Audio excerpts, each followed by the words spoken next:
Hello everyone, welcome to our second class on our Linux Essential series. I remain Daniel Uyo, a cybersecurity trainer in Fixed Lab Technology Limited. So today we are going to take a look at file permissions, how to create a user, how to create groups, how to remove the users, how to make use of the locate command, the find commands to find or locate file in the system. Okay, so I think that is pretty much what we are going to cover in this class. Okay, so as we have said earlier, to open your terminal, if you have not watched our Linux 1 video, I would say you should go and watch it before you come over to class 2. Okay, so to open your terminal, Control Alternate T will open your terminal, then Control Shift and plus we increase the font size. Okay, my current working directory, I am in my desktop. Okay, I'm in my user folder, that is Daniel Hackbox. You can see it from here. So that's where I'm going to work from. Okay, so when we're talking about file permission, is just the right some people owns, either to open the file, to edit, or to execute if it is an executable file. So that file has a owner. It also belongs to a group. And other people in the system, maybe they all can also have one right or the other, or one permission or the other, let me say so, over that particular file that is being created. Okay, so ls with a flag L, okay, will also list the file permission of the file permission or the folder permissions for you to see. I told you that if it starts with a dash, it means that it is a file. If it starts with a D, it means that it is a folder. So like this, our account.txt, each of the permission is either read, write, and execute. And we have three individuals when we are talking about a file or a folder. One can be the owner, the two can be the group that the file or the folder belong to, and the others. Others are like any other user in the system. Okay? So the first three rights, or I should use the first three permissions, belongs to the owner. So this dash means that it is a file. The read write. So that means that account.txt here, that the owner of this file have what? A read and write permission, but does not have executable permission, maybe because the account.txt is not an executable file. Okay, the account.txt is a string. Okay, so that is why it doesn't really put into consideration the executable permission for the owner. Then the group that the file belongs to, that's the next one. They have the read and write permission. They don't also have the executable permission. That is the places dash. Then every other people in the system, they only have read permission. Okay, they don't even have write or executable permission. So that is basically what you need to do about permission. And it is this permission that will help you to track down the people that are going to have access to a file or people that are having access to a folder, so that it helps you implement the CIA kind of framework where we talk about the confidentiality, talk about the integrity and availability of a system, a file, or anything. It's just a framework that cybersecurity guys use while designing a system. Okay, so when you're talking about the confidentiality of the system, it is basically this that you're going to use to implement that, so that only people that should have access to a file will have access to that file. The people that shouldn't have access to that file now won't have access. Maybe if they're trying to open the file, you see a result like maybe permission denied. Okay, so that is what we are going to basically work on today. Okay, so for today class, We are going to make use of our Linux Essential folder. I don't think it's here. Okay, it's not here. So we are going to create a folder like we said in our previous class. To create a folder, make dir the name of the folder, Linux Essential. Okay, so I've created the folder here, Linux Essential. You can see, we now have Linux Essential here. So from there, we go into the Linux Essential folder, and then we create a file using the touch command linux.txt, and we list with a flag, with the L flag, which is to list the file in details, show us the permissions as well. So you can see this new file I've created. The owner of the file, which is Daniel Hackbox. Look at the owner here. The first one is always the owner of the file. The next one is the group the file belongs to. Okay, so the owner of the file have what the read and write permission. The group it belongs to have what the read and write permission. Then every other people in the system, they only have read permission. Okay, so we can change that using a command, change mode. Okay, change mode. So you can ask what is change mode. And you can see that change mode is used in changing permissions of a file or directory, anyone. So if you want to change permission of a file, you basically use the change mode. Okay, so I will just have to let you know one of the simplest way to kind of implement the or change a file permission. Having at the back of your mind that no permission is 0. Okay, no permission is 0, and then read permission is 4. The read permission is 4. The write permission is 1. Then the executable permission, okay, the executable permission is 2. No permission is 0. Read permission is 4. Executable permission is 2. Okay, so making it what? If you want to give a file all the permission, make it 7. 4 plus 2, which is 6, then plus 1, which is the write permission, and that makes it 7. Okay, so let's try and implement that. So change mode, you are going to use the sudo. Talk about the sudo change mode, and 700, and then the name of the file, linux.txt. So I'm putting my administrative password. So let's list it now. You can see that the owner now have what?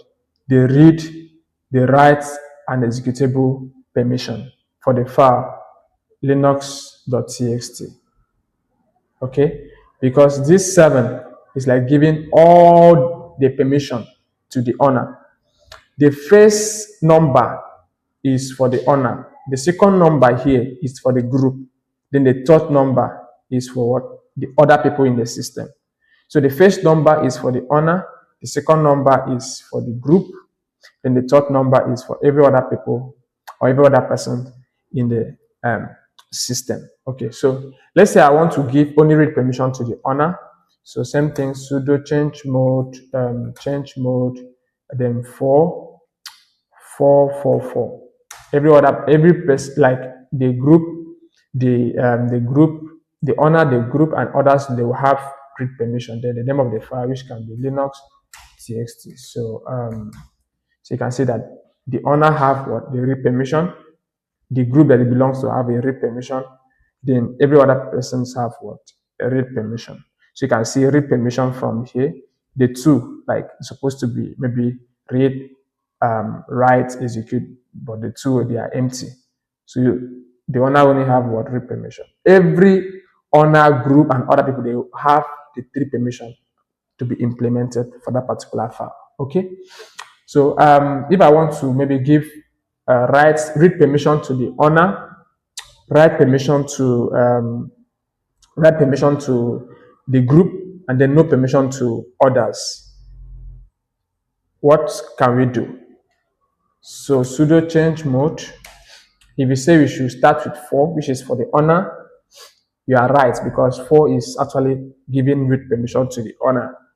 Okay, so we said we are going to give what? Write permission to the group. Okay, let's give write permission to the owner, read permission to the group, and no permission to other people in the system. So I think linux.txt. Okay, so you can see that.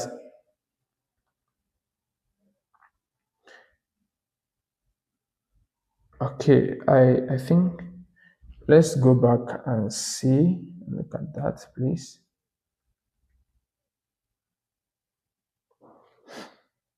Okay, so 2.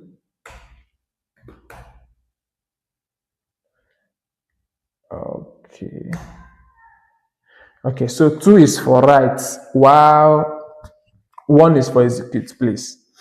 2 is for write, 1 is for execute. I was wrong about that. So correct that. 2 is for write, 1 is for execute. So you can see that I've given what? I've given write permission to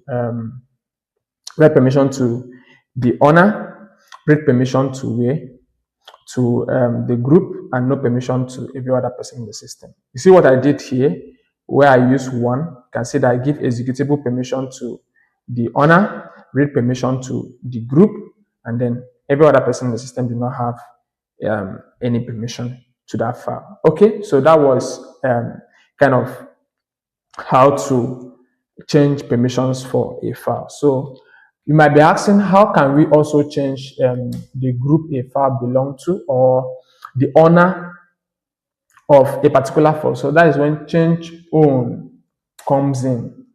So when you use change own, okay, when you use change own, if you want to change the owner of that file, you now give it something like root. We have so many users in the system. And then I think Jinten password can show the number of users we have in the system. This is Promise, we have Peter, we have Debian, we have Daniel, we have Alice. And if you go to the top side, I think root should be there. Okay, root should be there. And with the shell, that their default shell as well. So I think we have so many users in the system. So you can give any file to any user using the change own. So change own, then the person you want to give the file to, let's say Alice. We're going to use sudo here. Let's say Alice. The name of the file is linux.txt. Okay, so if we now list it now in detail, you can see that the owner of the file now is Alice. It is not Daniel Hackbox again. Then the group, we have so many groups in the system as well, and how you can check the group is same thing, ent password and groups. This one is groups now. So we have group like new. I created this one, promise, developers, and the rest. So how can you change group? It's still a simple thing. Still follow same change group. So it's not change phone again. Change group, and we are changing it to a group like new, and then linux.txt. Okay, so ls, then we give it a flag error. Okay, so you can see that belongs to what? The owner is Alice now, then the group is what? The group is new. So that's how you can work with file, change their permissions, change the owner of the file, change the group the file actually belongs to. Okay, so another thing I want to bring to you is how can you create a user? How can you create a group? Maybe people are coming into this system. Maybe you are working in a bank and people are coming in. You want to create another account for them, or you want to create user accounts for students, maybe in school. How can you do that? So it's very simple. So you use sudo command. Remember I said if you want administrative privilege, you have to use sudo add user. So add user, then the username that you want to add. Okay, let's say student1. Okay, so sudo add user student1 will actually create a new user. So it will ask you for the password.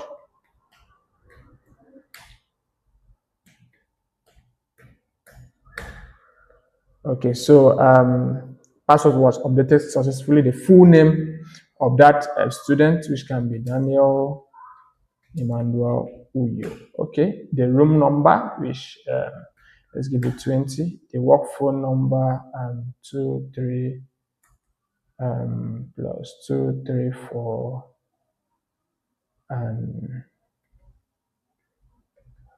just put in anything, and then the home phone number.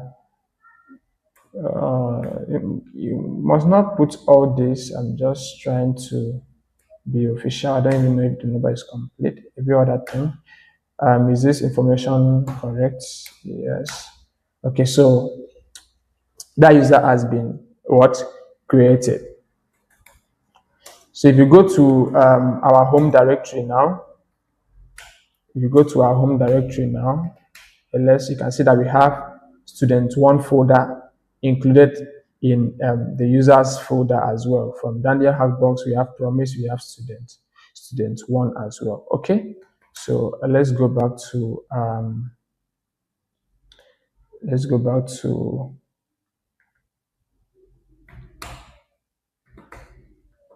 cd into Linux something essential. We are here again. Okay, so we have created a folder, right? No, we have created a user, and then if you check it from here, you can see that we have student1. Look at it here. This user actually exists with a unique ID 008 group ID, then the name of the user, which is Daniel Madeluyo, the phone number, everything, the default shell that is going to use, which is bash. Okay, we are moving. So to check a group that a particular user belongs to, so you can say groups, then the name of that user, student1. No such user exists. I think we make a mistake. Okay, so that was our mistake.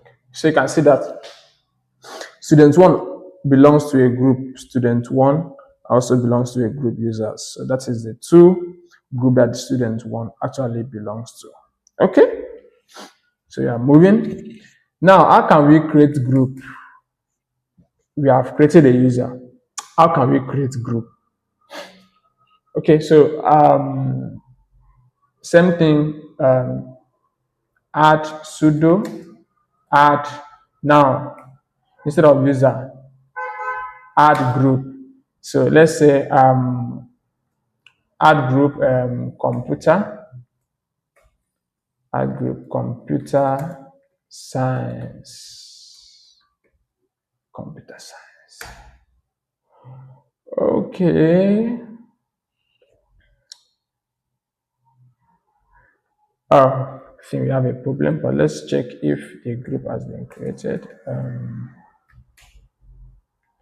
Okay, so the group has not been created because of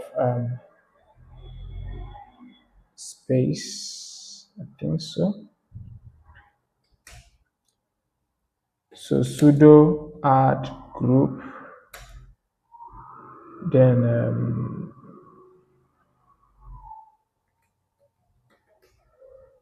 computer department. We are still having the same problem. I think we should use underscore here. Okay, so Now let's check the groups in our system. So you can see we have here computer department with this ID, right? ID 1009.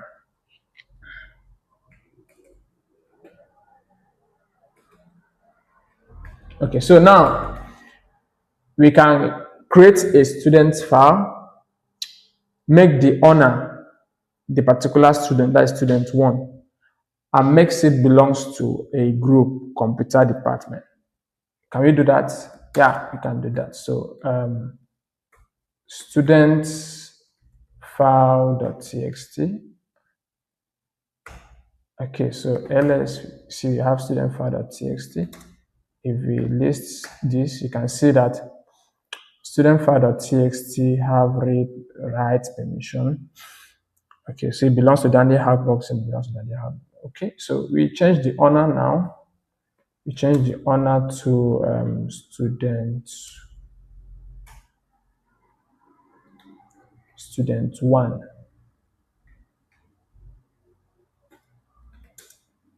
So student one, student file.txt, and then we change it to a group. Sudo change group, and then the group is computer department, right? And then student.txt. Okay, so if we do this now, so you can see that the student file.txt belongs to the student and also belongs to a group computer department. Okay, we can make the owner to have all the permission. Sudo change, I think that was change, not change own, that is change modification, that is 0 students. Okay, so I think that is that. Okay, so we are good to go now.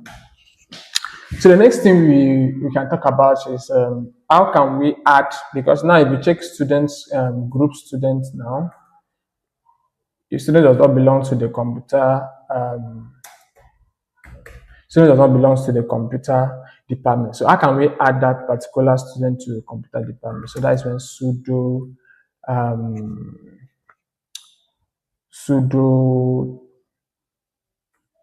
usermod.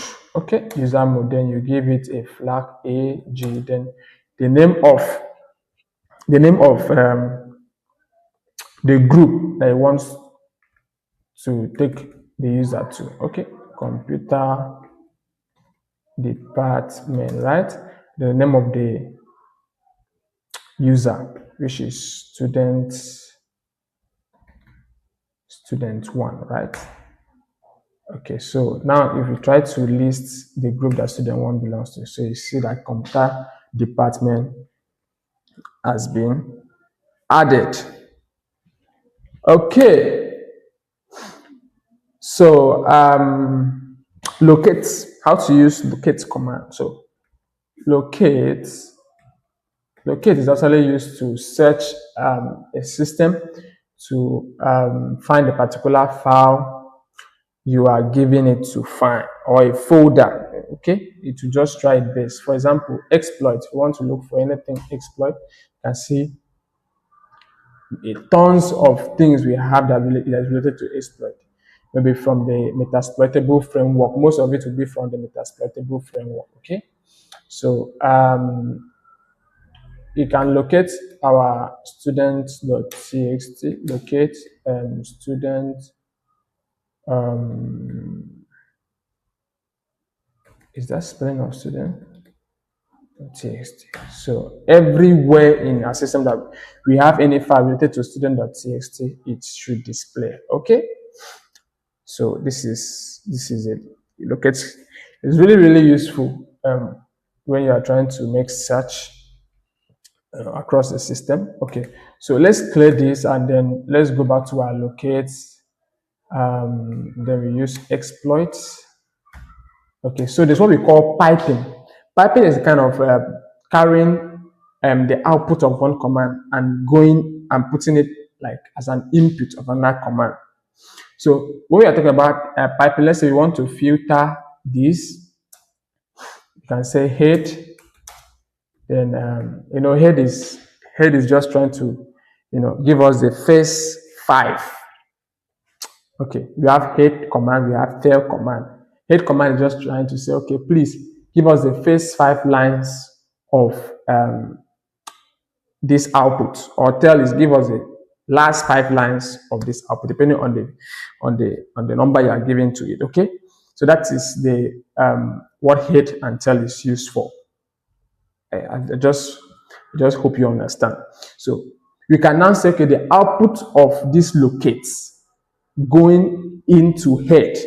Now we take the output of locate and put it into head, and then we say, hey, please, from the output of this locate, give us first 5 lines from this output. So look at this. So instead of us to have a very long detail of locate exploit, because there are so many places that this locate exploit are, the word exploit are, which locate can actually bring it to us. So it will only give us what? The first 5 lines. 1, 2, 3, 4, 5, because of we are using this head. So we can do the same thing to tail.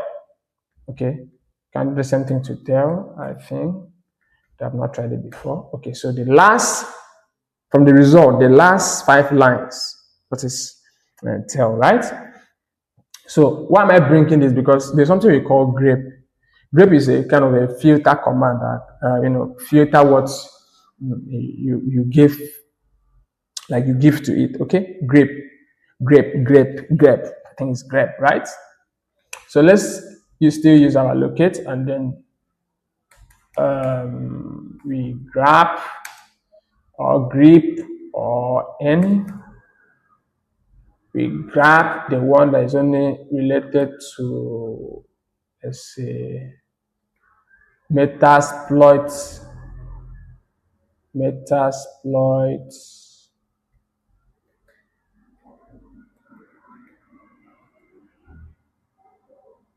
Okay. So every other thing that's not related to metasploit framework is not going to show. So like you see our results earlier. Okay, that was a lot of results. Okay, from here we had the shell, PowerShell. That means PowerShell Empire also have the word or the folder exploits. Okay, but because we are now looking for only things that are related to Metasploit framework, that will not come up again. So that is basically the work of grep. Grep is just going to filter. Grep is just going to filter out what you only give to it. Okay, to only allow what you only give to it to come to the console. Every other thing will be filtered out.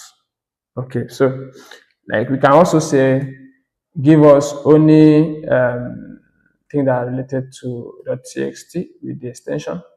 So you can see we don't have any exploit that's related to .txt extension. So it's not giving us anything as it's not giving us anything as output. Okay.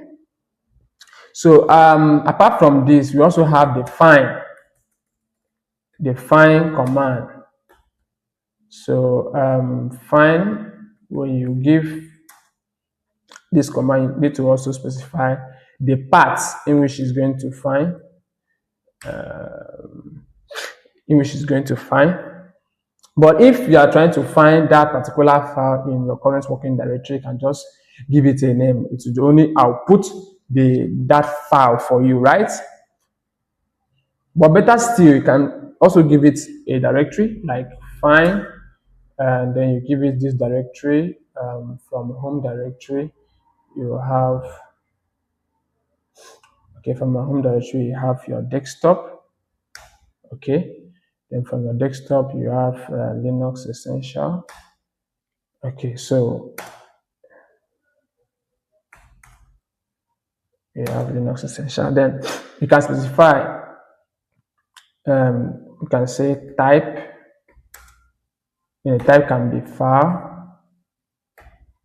Okay, then you can say something like name. And the name can be what? I think the name can be extension. Okay, name can be extension. Then the modified time, you can give it 7 days or so. Okay. Okay, so after find, use of find has a lot of flags like the name, type, in terms of the type of the file. Okay, so let's use another command, start.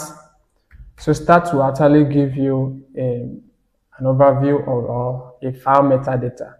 So for example, you can see start student file.txt, access, that means the permission, when it was accessed last, when it was modified, when it was changed, and then beds, like when it was created, the group it actually belongs to. The another command you should take note of is the file. The file student.txt actually tells you the kind of file, the type of file that student.txt is, right? Okay, so having done that, we are going to know how to delete groups, delete users, and then we clean up our system the way it was, return it back to the way it was. Okay, so the first group we are to delete, but before then, take note of this. This actually shows you your system, your file system storage and the rest. Okay, so take a look at this. The dev SDI 48 gig, they used 31 gig, available 14 gig, and then I've used 70%. So it tells you basically about the hard disks, the RAM of your system, and the ones that are available. Okay, so let's proceed with our class. So to delete is very simple. Use your sudo, then user del, the name of the user, which can be student1, right? So if you go to check the users now, you can see that we don't have student1 again. So for the group del, so sudo group del, then I think this was not computer department, right? So we check the group now. We don't have any computer department again. Okay, so what are we to delete again? We have to remove linux.txt, student.txt.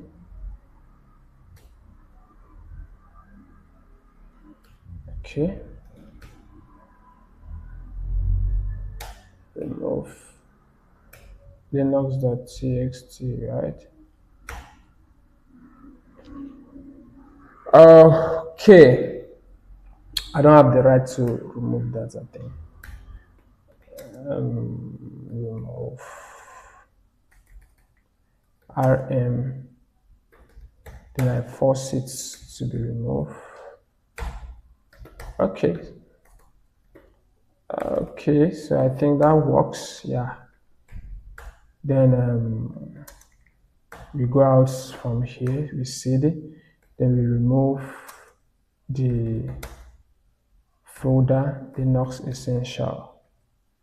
Okay, we don't have Linux Essential yet, so we have actually cleaned up our system from there. So I think at the end of this course, what you go with is how to change, system permissions, to create groups, create users, add user to group, remove user from a group, and the rest. Know how to use the locate command, and then know about piping. You bring in the head, the tail, the grep, and to filter. Then know how to append to a file. I think I've already done that in Linux Essential Class 1. So that has brought us to the end of this class, part of this series, and I hope to see you in our future classes. To contribute or support, reach out to me on the comment section. Subscribe to receive notification on videos like this when we upload them. Practice everything we have done here, and the sky will be your limit. Thank you.